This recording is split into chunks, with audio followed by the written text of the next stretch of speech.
Assalamualaikum warahmatullahi wabarakatuh. Perkenalkan, nama saya Alfriska Fani dengan NIM 4522091088 dari Fakultas Psikologi kelas D, metode penelitian kuantitatif dan kualitatif. Jadi pada video ini saya akan menjelaskan materi mengenai variabel penelitian dan instrumen penelitian. Nah, sebelum itu kita perlu mengetahui apa itu variabel. Jadi, variabel itu sendiri dapat didefinisikan sebagai sebuah atribut seseorang atau objek yang mempunyai variasi antar satu orang dengan orang lain atau satu objek dengan objek lain. Variabel ini dapat juga berupa atribut dari bidang keilmuan atau kegiatan tertentu. Nah, variabel adalah konstruk atau sifat yang akan kita pelajari atau yang akan dipelajari. Jadi variabel itu bisa contohnya seperti tingkat aspirasi, kemudian penghasilan, pendidikan, status sosial, jenis kelamin, mungkin golongan gaji, juga produktivitas kerja dan lain-lain. Nah, ada salah satu ahli namanya Kerlinger menyatakan bahwa variabel ini dapat dikatakan sebagai suatu sifat yang diambil dari sebuah nilai yang berbeda. Nah, dengan demikian variabel merupakan suatu yang bervariasi. Variabel juga bisa dikatakan bahwa suatu kualitas di mana peneliti mempelajari dan menarik kesimpulan darinya. Nah, kemudian variabel ini kita dapat jelaskan sebagai ciri atau aspek dari faktor sosial yang dapat dibuat bervariasi. Dengan kata lain, variabel adalah sebuah fakta sosial yang memiliki nilai lebih dari satu. Nah, variabel juga merupakan sebuah konsep, akan tetapi perlu kita ingat bahwa tidak semua konsep dapat dinyatakan sebagai sebuah variabel. Nah, selanjutnya ada macam-macam variabel. Yang pertama, macam variabel menurut jenis penelitiannya atau pengolahan datanya. Nah, variabel dibedakan menjadi variabel kuantitatif dan kualitatif. Kalau kuantitatif sendiri itu contohnya misalnya luas kota, kemudian umur, penghasilan, guru-guru dan sebagainya. Kemudian ada pun contoh dari variabel kualitatif misalnya kemakmuran, kepandaian dan sebagainya. Variabel kuantitatif diklasifikasikan menjadi dua kelompok, yaitu variabel diskrit yang merupakan variabel nominal atau variabel kategori, karena variabel ini hanya dapat dikategorikan atas dua kutub yang berlawanan, yakni ya atau tidak. Kemudian yang kedua, variabel kontinu dibagi. Variabel kontinum ini dibagi lagi menjadi tiga sub bagian atau sub variabel. Yang pertama itu variabel ordinal. Nah, variabel ordinal ini merupakan variabel yang menunjukkan tingkat-tingkat, misalnya panjang, kurang panjang, pendek dan sebagainya. Kalau yang kedua itu ada namanya variabel interval. Nah, variabel interval ini mempunyai jarak jadi dia mempunyai jarak jika dibandingkan dengan variabel lain. Kemudian variabel rasio. Nah, variabel rasio ini merupakan variabel yang digunakan sebagai perbandingan. Kemudian ada pun variabel kualitatif adalah variabel yang tidak bisa kita kuantifikasikan atau kebalikan dari variabel kuantitatif. Nah, yang kedua ada macam variabel menurut hubungan antara satu variabel dengan variabel lain. Nah, yang pertama itu ada variabel independen. Nah, variabel independen ini juga disebut sebagai variabel yang bebas. Variabel bebas ini adalah variabel yang akan memengaruhi atau yang menjadi sebab perubahan atau timbulnya variabel dependen atau terikat. Nah, yang kedua ada dependen. Seperti yang saya katakan tadi bahwa variabel dependen itu adalah variabel yang terikat. Variabel terikat merupakan variabel yang dipengaruhi atau yang menjadi akibat karena adanya variabel independen atau variabel bebas. Yang ketiga itu ada variabel moderator. variabel ini mempengaruhi atau memperkuat dan memperlemah hubungan antar variabel independen dan dependen. Kemudian variabel intervening. Variabel ini secara teoritis akan mempengaruhi hubungan antara variabel dependen dan variabel dependen menjadi hubungan yang tidak langsung dan tidak dapat diamati atau diukur. Kemudian yang terakhir atau yang kelima itu ada variabel kontrol. Nah, variabel kontrol ini adalah variabel yang dikendalikan atau dibuat konstan, sehingga pengaruh variabel independen terhadap dependen tidak dipengaruhi oleh faktor luar yang tidak diteliti. Nah, kalau faktor variabel kontrol ini sering digunakan oleh sebagian peneliti bila akan melakukan penelitian yang bersifat membandingkan. Nah, macam yang ketiga yaitu macam variabel yang ditinjau dari sifatnya, yaitu ada dua, yaitu variabel statis. Variabel statis ini variabel yang tidak dapat diubah keberadaannya, misalnya jenis kelamin, status sosial, dan sebagainya. Kemudian sifat yang kedua ada variabel dinamis. Variabel dinamis ini dapat diubah keberadaannya berupa perubahan, peningkatan, dan juga penurunan. Nah, kemudian pengukuran variabel. Pengukuran variabel dapat dikelompokkan menjadi 4 skala pengukuran. Yang pertama, skala nominal. Skala nominal ini adalah suatu himpunan yang terdiri dari anggota-anggota yang mempunyai kesamaan tiap anggotanya dan memiliki perbedaan dari anggota himpunan yang lain. Misalnya, jenis kelamin. Jenis kelamin kan dapat dibedakan antara lain yaitu laki-laki dan perempuan. Kemudian pekerjaan. Pekerjaan kan juga dapat dibedakan misalnya sebagai petani, pegawai, pedagang, nelayan. Kemudian golongan darah O, A, AB. Kemudian ras, misalnya negroid, mongoloid, suku bangsa misalnya Jawa, Sunda, Batak, dan sebagainya. Nah, dalam skala nominal ini tidak dapat dipastikan apakah kategori satu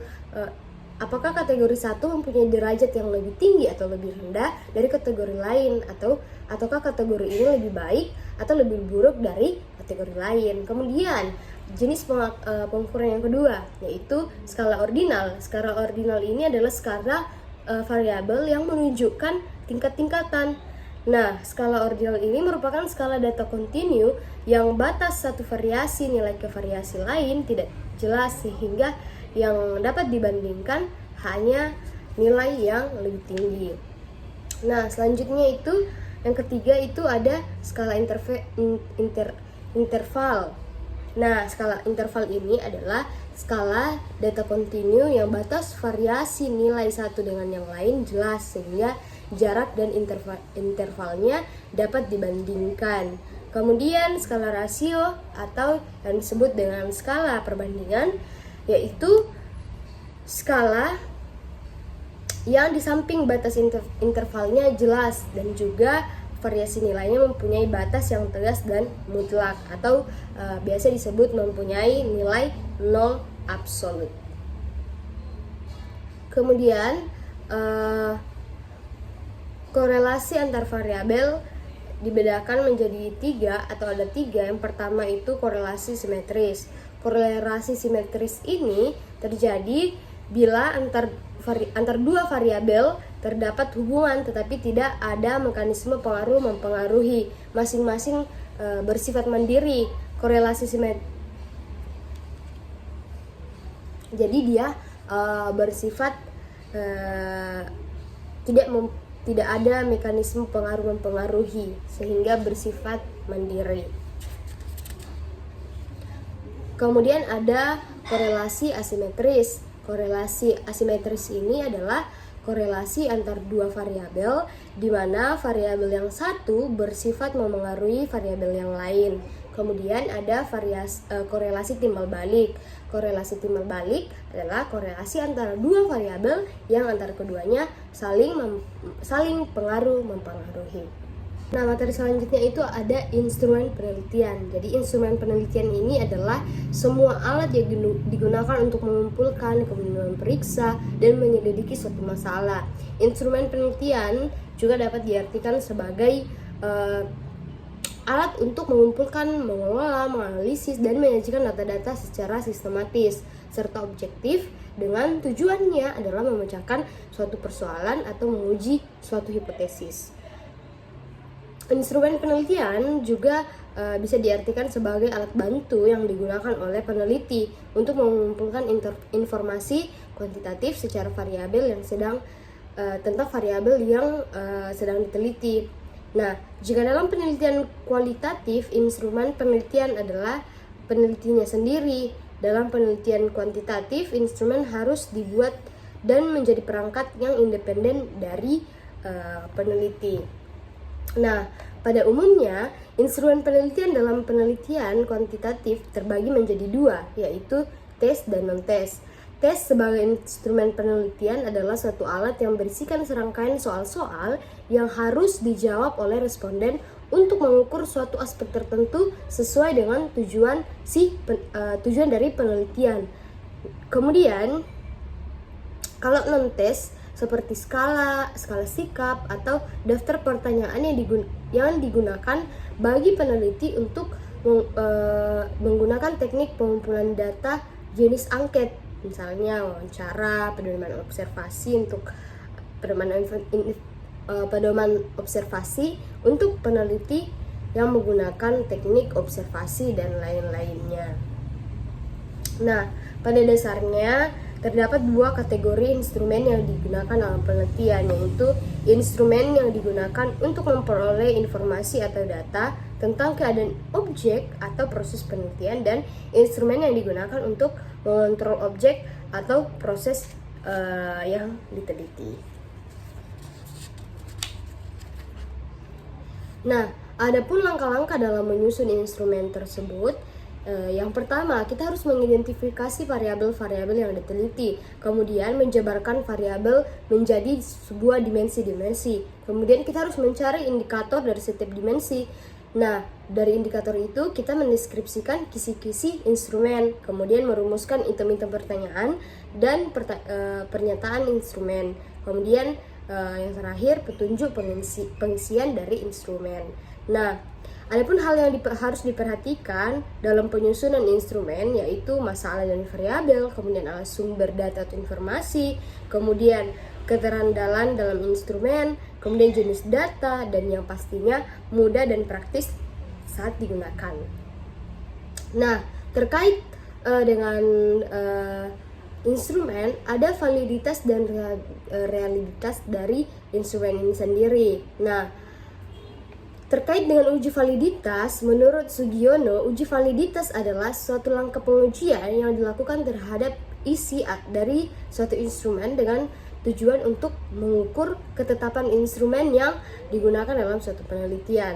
Nah, kalau reliabilitas sendiri adalah serangkaian pengukuran atau serangkaian alat ukur yang memiliki konsistensi bila pengukuran yang dilakukan dengan alat ukur itu dilakukan secara berulang.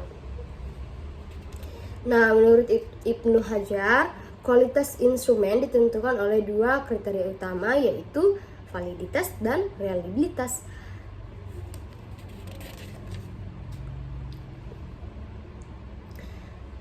Nah, ada 3 jenis pengujian validitas instrumen itu sendiri, yaitu pengujian validitas konstruk. Jadi, instrumen yang memiliki validitas konstruk jika instrumen tersebut dapat digunakan untuk mengukur gejala sesuai dengan yang didefinisikan. Nah, kemudian yang kedua itu ada pengujian validitas isi. Jadi, instrumen yang harus memiliki validitas isi adalah instrumen yang digunakan untuk mengukur presentasi belajar atau mengukur efektivitas pelaksanaan program dan tujuan. Kemudian yang ketiga ada pengujian validitas eksternal. Jadi instrumen diuji dengan cara membandingkan atau untuk mencari kesamaan antara kriteria yang ada pada instrumen dengan fakta-fakta empiris yang ada di lapangan. Apabila terjadi kesamaan antara kriteria dalam instrumen dengan fakta di lapangan, dapat kita nyatakan bahwa instrumen tersebut mempunyai validitas eksternal yang tinggi. Jadi untuk mengetahui sejauh mana ketetapan dan kecermatan suatu instrumen pengukuran dalam melakukan fungsi ukurnya, dan agar data yang diperoleh bisa relevan atau sesuai dengan tujuan diadakannya pengukuran tersebut. Jadi valid merupakan instrumen yang dapat digunakan untuk mengukur apa yang seharusnya diukur. Instrumen yang valid berarti alat ukur yang digunakan untuk mendapatkan data itu sudah valid. Nah, uji reliabilitas adalah proses pengukuran terhadap ketetapan atau konsisten dari sebuah instrumen atau dari suatu instrumen. Nah, ya pengujian yang dimaksud di sini adalah untuk menjamin instrumen yang akan kita gunakan ini merupakan sebuah instrumen yang konsistensi, stabil, dan dependabilitas, sehingga bila digunakan berkali-kali itu akan menghasilkan data yang sama. Tujuannya adalah yaitu menunjukkan konsistensi skor-skor yang diberikan satu dengan yang lain. Nah, menurut Jali dan Puji, reliabilitas dibedakan menjadi dua macam, yaitu pertama, reliabilitas konsistensi tanggapan. Nah, reliabilitas ini itu mempersoalkan apakah tanggapan responden atau objek terhadap tes tersebut sudah baik atau konsisten. Secara eksternal, pengujian dilakukan dengan misalnya tes reset, kemudian atau ekuivalen dan gabungan keduanya. Nah, tes retest ini adalah instrumen penelitian itu dicobakan beberapa kali pada responden yang sama dengan waktu yang berbeda. Nah, reliabilitasnya kemudian diukur dari koefisien korelasi antara percobaan pertama dengan percobaan kedua. Bila koefisien korelasi positif dan signifikan, instrumen tersebut sudah dinyatakan reliable. Kemudian ekuivalen. Instrumen yang ekuivalen itu adalah pertanyaan yang secara bahasa berbeda tetapi maksudnya tetap sama. Kemudian gabungan itu dilakukan dengan cara mencobakan dua instrumen yang ekuivalen beberapa kali ke responden yang sama. Reliabilitas instrumen ini dilakukan dengan mengkorelasikan dua instrumen, setelah itu dikorelasikan dengan pengujian kedua dan selanjutnya dikorelasikan secara silang. Kemudian internal konsistensi, pengujian reliabilitas ini dilakukan dengan cara mencobakan instrumen sekali saja, kemudian data yang diperoleh dianalisis dengan teknik-teknik tertentu. Kemudian yang kedua itu ada reliabilitas konsistensi gabungan item. Nah, reliabilitas ini berkaitan dengan kemantapan atau konsistensi antara item-item suatu tes. Nah, bila terdapat atau bila terhadap bagian objek ukur yang sama, hasil mengukur melalui item yang satu kontradiksi atau tidak konsisten dengan hasil ukur melalui item yang lain. Baik, demikianlah pemaparan materi saya mengenai variabel penelitian dan juga instrumen penelitian melalui video ini.